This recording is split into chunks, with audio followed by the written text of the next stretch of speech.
বন্ধুসকল নমস্কাৰ আশা কৰোঁ আপোনালোক সকলো কুশলে আছে বন্ধুসকল আজি আপোনালোকৰ সৈতে এই সময়ত এটা গুৰুত্বপূৰ্ণ ইনফৰমেশ্যন যেটো শেহতীয়াকৈ প্ৰকাশ হৈছিল জনাবলৈ লৈ আছো চাওক কৰ্মচাৰীসকলৰ 8 পেৰ সৈতে জড়িত এটা নতুন খবৰ শেহতীয়াকৈ প্ৰকাশ পাইছে আৰু এই গুৰুত্বপূৰ্ণ ইনফৰমেশ্যনটোৰ বিষয়ে অৱগত হোৱাৰ লগে লগে আপোনালোকৰ সৈতে শেয়াৰ কৰিছো জনাবলৈ লৈছো চাওক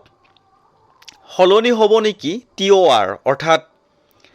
সৰকাৰে 8 পে ৰিভাইসৰ যি টাৰ্মছ অফ ৰেফাৰেন্স উল্লেখ কৰিছিলে টাৰ্মছ অফ ৰেফাৰেন্স হলনি হ'ব নেকি শেহতীয়াকৈ এই গুৰুত্বপূৰ্ণ ইনফৰমেশ্যনটো প্ৰকাশ পাইছিলে আপোনালোকক আজিৰ এই ভিডিঅ'টোৰ জৰিয়তে যেটো শেহতীয়াকৈ গুৰুত্বপূৰ্ণ ইনফৰমেশ্যন 8 পেৰ সৈতে জড়িত প্ৰকাশ পাইছিলে সকলো সবিশেষ যিমানখিনি ইনফৰমেশ্যন প্ৰকাশ পাইছিলে সকলোখিনি আপোনালোকক আজিৰ এই ভিডিঅ'টোৰ জৰিয়তে জনাবলৈ যত্ন কৰিম প্ৰথমতে আপোনালোকক যিখিনি গুৰুত্বপূৰ্ণ পইণ্টছ সেইখিনি আপোনালোকৰ সন্মুখত হাইলাইট কৰিবলৈ লৈ আছো চাওক পইণ্টছ সমূহ হল দুটা পাৰ্টত ভাগ কৰা হৈছিল প্ৰথম পাৰ্টটোত এইখিনি পইণ্টছ উল্লেখ কৰা হৈছে অষ্টম কেন্দ্ৰীয় দৰমহা আয়োগৰ টাৰ্মছ অফ ৰেফাৰেন্স সংশোধন কৰি কনফেডাৰেশ্যন আৰু কৰ্মচাৰী পক্ষই দিয়া মতামত অন্তৰ্ভুক্ত কৰা হওক যাতে কৰ্মচাৰী আৰু পেনশনাৰসকলৰ বেতন বা পেনশনৰ সংশোধন আৰু আন বিষয়সমূহ সন্নিবিষ্ট হয় দুই নম্বৰ পইণ্টটো হল 50% ডিএ বা ডিআৰ বেসিক দৰমহা বা পেনশনৰ সৈতে একত্ৰিত কৰা হওক আৰু 1/1/2026 তাৰিখৰ পৰা বেতন বা পেনশনৰ 20% অন্তৰ্বৰ্তী ৰিলিফ ইন্টাৰিম ৰিলিফ প্ৰদান কৰা হওক নিশ্চয়কৈ গম পাইছে এই কথাটো যে পে ৰিভাইজটো কেতিয়া হয় সেইটো চৰকাৰে কৰিব কিন্তু যেহেতু 1/1/26 অৰ্থাৎ এই বছৰৰ 1 তাৰিখৰ পৰা পে ৰিভাইজটো দিব বুলি কৰ্মচাৰীসকলে যেটো হেৰি কৰিছে মানে আশা কৰিছে সেইটোৰ বাবে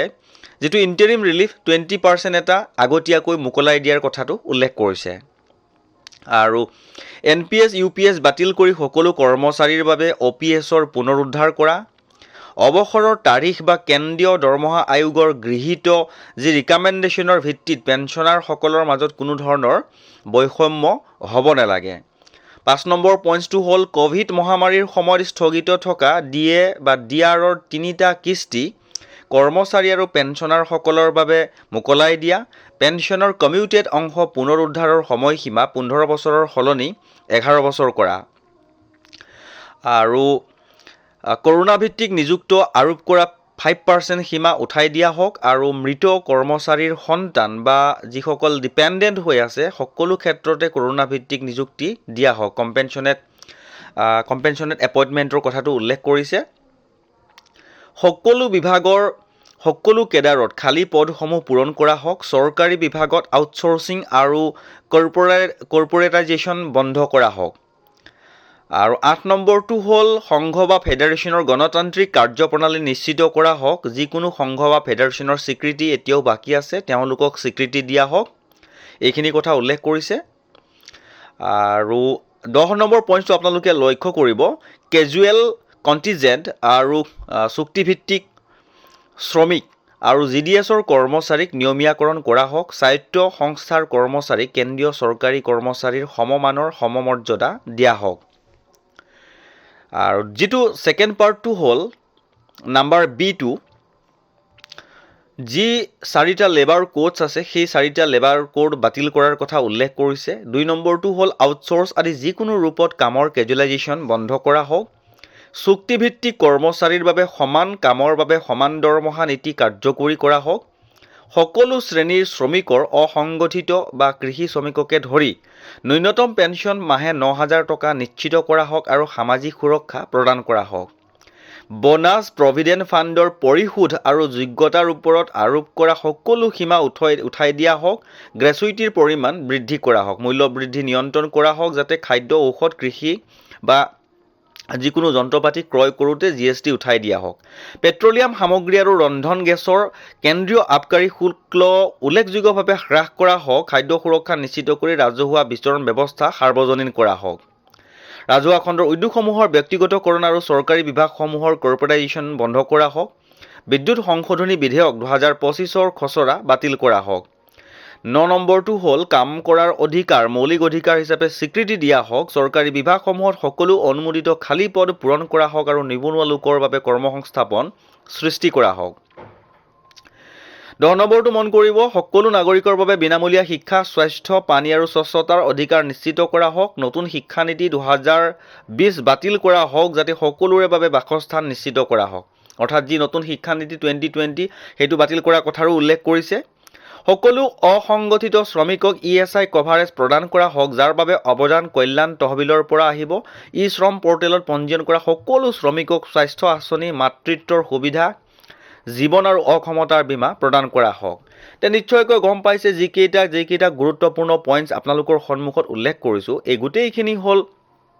কৰ্মচাৰীসকলৰ মংগলৰ কাৰণে কেইবাটাও গুৰুত্বপূৰ্ণ ইনফৰমেশ্যন ইয়াত ইনক্লুড কৰা হৈছে। আৰু এইখিনিতে আপোনালোকক জনাবলৈ লৈছোঁ যে এই যিখিনি গুৰুত্বপূৰ্ণ ইনফৰমেশ্যন আপোনালোকে আজিৰ এই ভিডিঅ'টোৰ জৰিয়তে জানিবলৈ পাইছিলে, এই ইনফৰমেশ্যনখিনি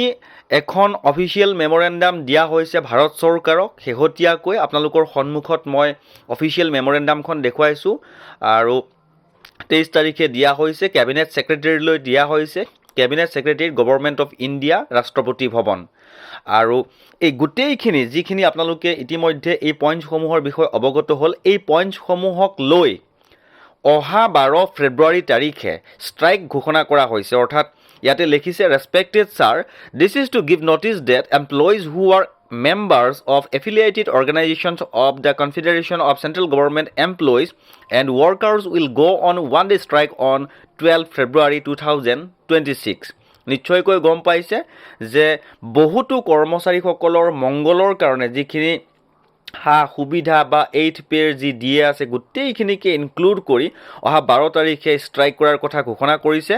the charter of demands in pursuance of which the employees will embark upon the one day strike action is enclosed. তে নিশ্চয়কৈ গম পাইছে এই যিখন মেমৰেণ্ডাম প্ৰস্তুত কৰা হৈছিলে, এইখন confederation of central government employees and workers বুলি যি সংগঠন আছে সেই সংস্থাৰ ফালৰ পৰা এইখন প্ৰকাশ কৰা হৈছিলে। আৰু তেওঁলোকে ভাৰত চৰকাৰৰ কেবিনেট ছেক্ৰেটেৰীলৈ এই গোটেইখিনি দাবী যিখিনি আপোনালোকৰ সন্মুখত মই ইতিমধ্যে পঢ়ি শুনালোঁ, এই দাবীসমূহ লৈ তেওঁলোকে ষ্ট্ৰাইক কৰাৰ কথা উল্লেখ কৰিছে। তে বন্ধুসকল, কৰ্মচাৰীসকলৰ কাৰণে যি এটা গুৰুত্বপূৰ্ণ ইনফৰমেশ্যন শেহতীয়াকৈ পালোঁ আৰু পোৱাৰ লগে লগে আপোনালোকৰ সৈতে শ্বেয়াৰ কৰিলোঁ। যদি ইনফৰমেশ্যনটো ভাল লাগিছে তেনেহ'লে আপুনিও এবাৰ শ্বেয়াৰ কৰি দিব বুলি আশা ৰাখিলোঁ।